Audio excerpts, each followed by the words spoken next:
Olá, meu nome é Rodrigo Fusger, eu sou coordenador da pós-ciências criminais aqui do curso Êxito e hoje tivemos aula com o professor Alvino Augusto de Sá, dos grandes nomes da criminologia brasileira. Ele é doutor em psicologia social, ele é livre docente pela Universidade de São Paulo, professor da Universidade de São Paulo e tratou do tema hoje da criminologia clínica, tratou do tema da execução criminal. E após a aula, gostaríamos de trocar algumas palavras aí com o professor, sobretudo quanto ao tema da ideia de ressocialização e reintegração. O senhor propõe uma superação do conceito de ressocialização, dando lugar à ideia de reintegração. Qual a ideia, em síntese? Bom, boa tarde a todos.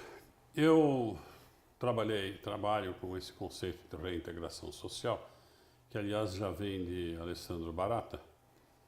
A reintegração social, ele supõe o reencontro entre a sociedade e o cárcere, entre o preso, sociedade, e o cárcere, no sentido de que, como se o cárcere não fizesse parte da sociedade, porque na verdade ele faz parte, mas não é, a ideia comum que se tem é que a sociedade ela é isenta de culpa, a sociedade é composta por pessoas não delinquentes e, de outro lado, nós teríamos delinquentes, o que não é verdade. A reintegração social seria uma busca de reencontro esses dois segmentos que se separaram, o segmento do cárcere, dos presos, o segmento dos demais. Seria a busca do reencontro, a busca do diálogo e se procurando dar vamos dizer assim, às pessoas livres que vão ao cárcere, a experiência de que o cárcere faz parte delas. E se dar aos presos uma experiência de que eles são partícipes da sociedade, que eles são cidadãos, a redescoberta daquele cidadão que existe dentro dele, que tem valores. Não é valores morais, não, valores pessoais. Não é? Porque a gente não pode colocar a moral e a ética à frente de tudo nestes casos. Porque a moral e a ética comum que regulamentam a nossa vida, para eles não tem muito sentido. Porque esta moral, esta ética e a própria norma do direito penal defendem bens que nós temos, mas que eles não têm, ou que eles não tinham.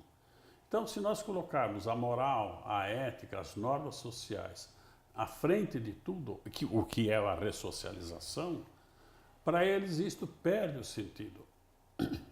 Porque o que tem sentido para eles é aquilo que os faz enfrentar os conflitos vitais, que é o conflito entre, aquilo que eu sempre falo, o conflito entre ter e não ter, entre pertencer e não pertencer, entre ser e não ser.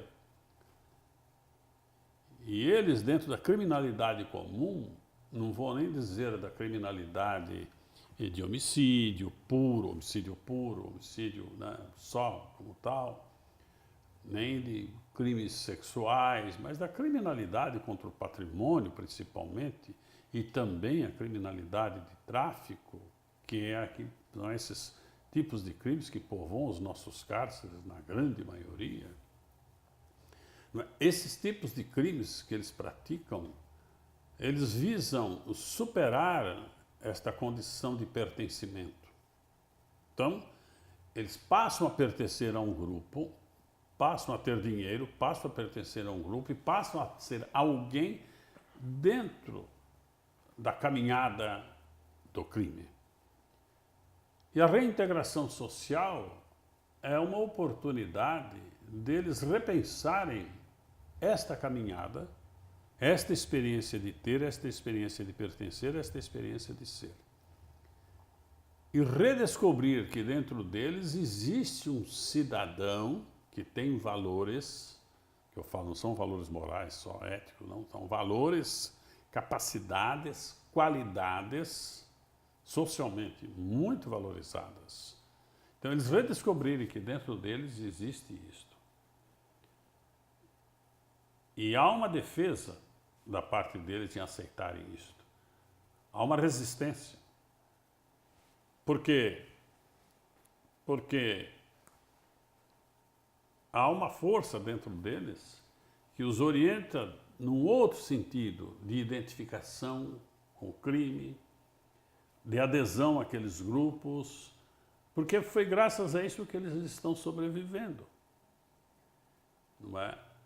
Então é uma luta de identidades. Então é aqui que está a reintegração social.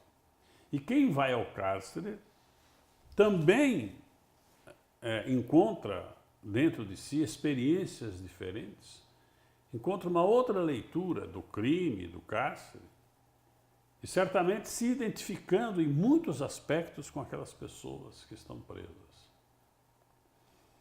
A ressocialização tem uma pretensão de reeducar estes presos, de fazê-los internalizar a ética, os valores morais. Isto hoje em dia não tem mais muito sentido. Não tem mais muito sentido. A ressocialização poderá vir, porém depois da reintegração. Depois que eles se sentirem incluídos, aí sim as normas, a ética, os valores morais sociais passarão a ter sentido para eles, porque aí eles se sentem pertencentes e incluídos na sociedade. Excelente, professor. E a nossa pós, ela busca uma interface entre ciências criminais. Então, há uma perspectiva de direito penal, no sentido dogmático, aulas de política criminal, aulas de processo penal e também a criminologia. Eu queria que o senhor comentasse essa necessidade, essa imperiosidade do diálogo entre o direito penal, entre a criminologia.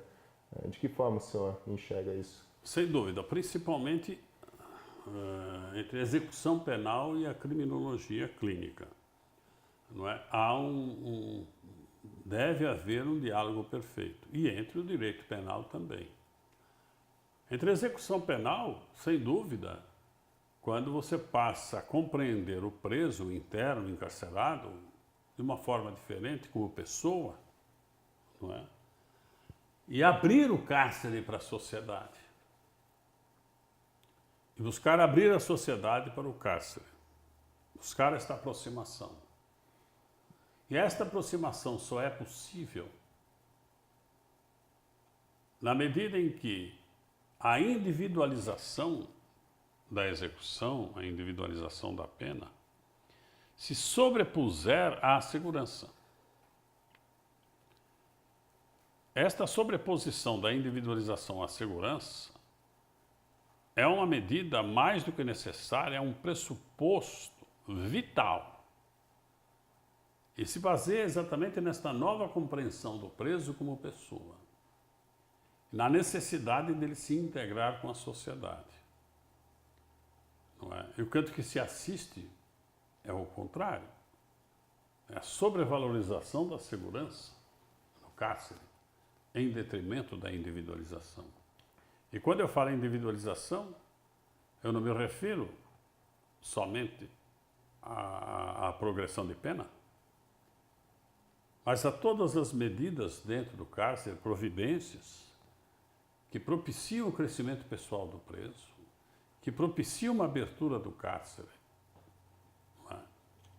Então, para a execução penal, e mais, quer dizer, mesmo os benefícios de progressão, sempre se pensar, em primeiro lugar, não na defesa social, que é o que se faz geralmente, mas se pensar na inclusão social do preso. O que é melhor para a inclusão futura, a inclusão social futura do preso? É a progressão do regime ou não? Enquanto que o que se faz tradicionalmente é pensar primeiro na defesa social. E aqui o que se propõe não é a supremacia, né, da ideologia da defesa social.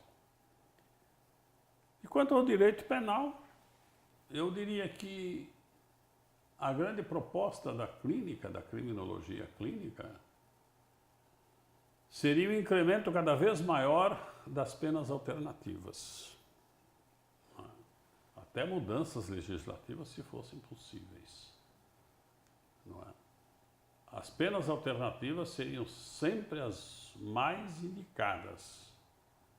E reservar a pena de prisão para o menor número de casos possíveis. Então, eu vejo que esta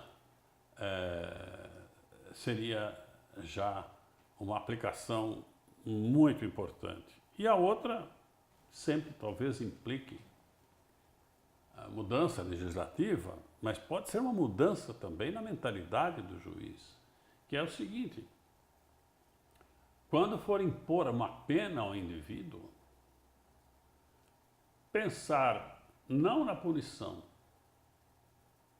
mas pensar no sentido que essa pena tem para a inclusão social do preso. Que sentido ela tem? E aí é claro que só tem cabimento, via de regra, nas penas alternativas. Excelente, professor. Eu agradeço em nome do curso Êxito, da turma de pós em Ciências Criminais, pela entrevista e pela magistral aula de hoje. Muito obrigado. Muito obrigado, eu que agradeço.